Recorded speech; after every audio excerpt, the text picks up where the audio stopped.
Saria and Arik, for your fantastic remarks. It's really important for us to hear the personal stories that you shared of the situation in Sudan and where there's opportunity going forward. I'd now like to introduce our final panel for this discussion. We're going to be focusing on innovation and with a focus on inclusion in conflict and post-conflict economies. So please join me in welcoming our distinguished speakers, Dr. Nicole Golden, who is a non-resident senior fellow with the Geoeconomic Center at the Atlantic Council, and Ananya Kumar, our associate director for digital currencies within the Geoeconomic Center at the Atlantic Council.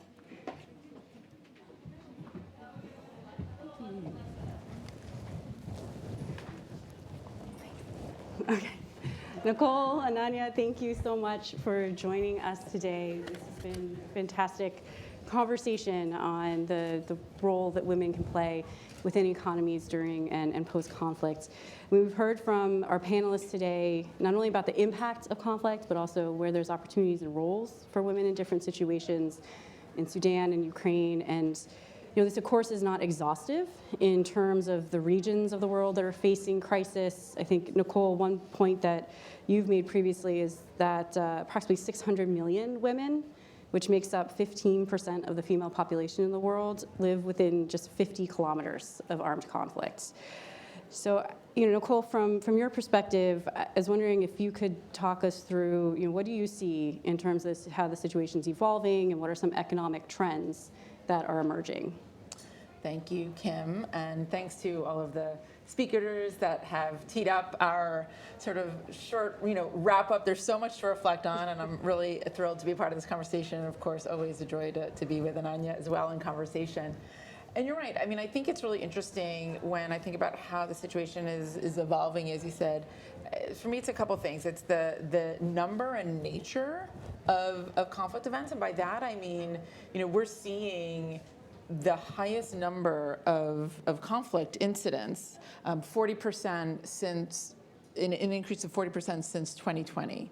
And so not only is the number of conflict incidents changing, but the nature is changing as well. In terms of what we're seeing is that conflict is being compounded or interacting with other types of crises and global challenges as well, whether that's climate vulnerability and climate change, debt and macroeconomic challenges, often some arising out of the pandemic. And so with the landscape is really broad into one of, often called conflict, fragility, and violence. So it's a broader landscape that is affecting a wider number of people and obviously a wider number of women. And that brings me to sort of the other piece is the impact and the implications for women is also changing. So we've heard a lot of that already come out in the conversations today, a number of statistics that we've been hearing. One that resonates with me is this idea that, currently half the world's poor live in fragile conflict or violent FCV, if you will, settings, and that number is expected to rise to 60% by 2030. And we know, as we've heard, that women are disproportionately affected by those numbers. We are seeing that in many of these in many of these situations, women's labor force participation is low. In the MENA, the Middle East, North Africa region, it's just 19%, whereas for men, it's over 70%. So those gaps are really broad, and we're seeing another example is when you look at the role of, the way conflict and fragility affects women's economic participation, that also then affects and undermines economic growth at large. So it's becoming more of this vicious cycle.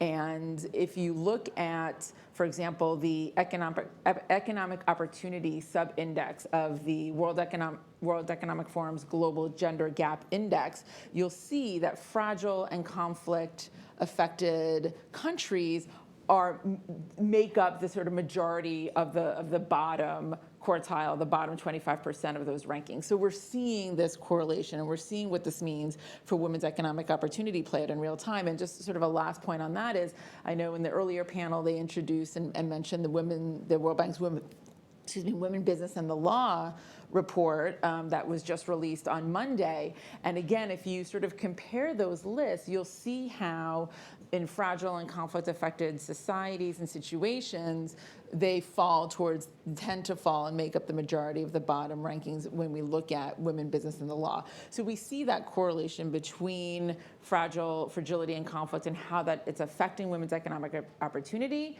and how, on the other hand, when women don't participate in the economy, we have an undermining of economic growth. The good news is there's opportunity, and hopefully that's where we can kind of get to in this wrap-up conversation. We've already started to hear some of the good ideas. So I'll stop there, and that's kind of what we're seeing so far.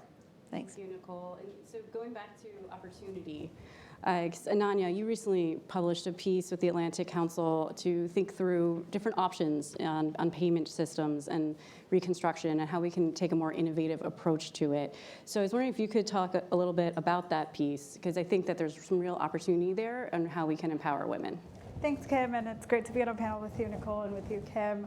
And thank you all for joining us all through our programming across the day. For those interested, my piece is titled "Palestinians Need a Reimagined Payment System to Rebuild Their Economy." And really it talks about the role of digital finance in reconstruction. And the lessons are broadly learned in conflict scenarios, as Nicole was saying. Across the world, as women are exposed to more and more conflicts that last longer, that get more complex by the day, there's an effort to try and reconstruct things through further digitization, and that can provide us with more opportunities. We heard from speakers today from Ukraine and Sudan. Both of them brought up digitization efforts in their economies to try and include more people, not just women, but people who identify outside of the gender binary, people who identify as queer, and people across the social spectra. And we're going to talk a little bit about how hard it is to include everyone in an economy. The solution I talk about, Ukraine has actually created a prototype for that solution, and the finance minister alluded to it. It has a very vibrant tech sector, and women are increasingly more and more a part of it. So that's some of the ways in which opportunities have come up. I spent a lot of time at the Geoeconomic Center thinking about the role of technology in finance, and there's just a few things that I think we need to be cognizant of as we all begin to think about it in terms of building inclusive economies. One of those things is that technology can not only just be a part of the solution. For a lot of these crises, they can actually address unknown costs and provide measurements so that policymakers are better equipped to handle them. The second thing I want to talk about a little bit more is that we must not be distracted by the new shiny thing. There's been solutions that have worked for a while, and technologists often fall into a trap of techno-solutionism, where they try to apply technology to a problem that could not be solved by just technology. It needs to be wider than that. It needs to be talking about what are the access opportunities here, what are the education and skilling opportunities as we address the role of technology across economies. And then the third thing, which is that, and this is something that's been highlighted throughout our conversation today, which is that women should not just be the targets of technologically oriented solutions, they should actually be the architects of it. They understand better their problems than other people, and often they're not at the tables when these solutions are being discussed. So that's kind of it, but I'm really looking forward to talking more. Thank you. And Nicole, just one final thought, because you've done a lot of work for us on positive economic statecraft and how we can enable women through inclusive growth and potential like multilateral efforts. I was wondering if you could tell us a little bit more about your thinking on that. Absolutely, and as I do, I want to pick up on that opportunity piece in the digital. I was really struck from the earlier conversations on how digital really can play a role not only in the financial inclusion piece, which is obviously critical when we think about how fintech and digital financial platforms can better enable not only women to receive social protections in emergency and crisis and cash transfers, but also to support the women entrepreneurs and the small businesses that we know is really critical, but also the remote learning, because we know that education of girls in particular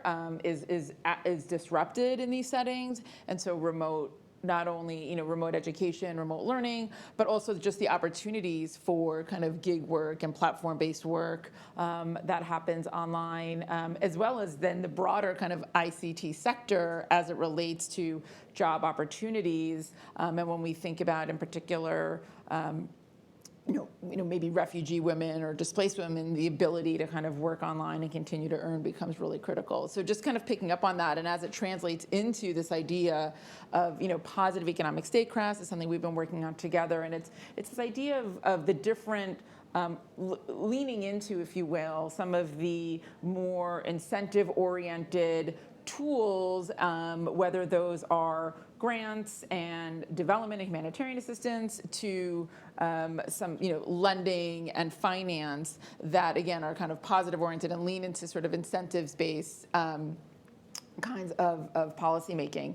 And what we're seeing in terms of supporting from a solutions and getting back to the theme, which is sort of about innovation. So it's not only the technology, which is critical as we've been talking about, but I think of it in terms of innovation in what we're doing to support women in conflict and violence situations, as well as kind of how we're doing it, and thinking about sort of the innovations in that and bringing in some of these different tools. And a lot of the supports that we've heard about are not necessarily different than ways that we can support women in economies in the U.S. or in Europe or what have you, and that might be better education and training, better financing and market entry support to entrepreneurs, financial inclusion, but it's doing it in a way and thinking through it in a way that is really specific to some of the needs of these women. So, for example, we've heard of, we know that physical security is a real issue, and so transportation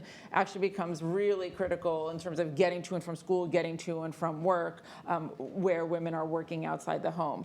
It's an issue everywhere, but in particular in these environments. It's thinking about, again, the digital piece, but it's education and training for these kinds of roles that they will take up that they can take up during wartime or during conflict, but again, as part of that recovery and reconstruction. So that's vocational trades for infrastructure and public works jobs, and those kinds of sectors that maybe that are traditionally male dominated, that women wouldn't necessarily have had the education and training to pursue. So it's thinking about that. And the last piece I'll sort of get into, because I know we're short on time, is this idea of, because it's reflected in something the ambassador said and others have said, is I often talk about inclusive growth and how inclusive recovery, inclusive growth really starts with inclusive governance and inclusive participation. And I think one of the real takeaways from these conversations is that really critical link between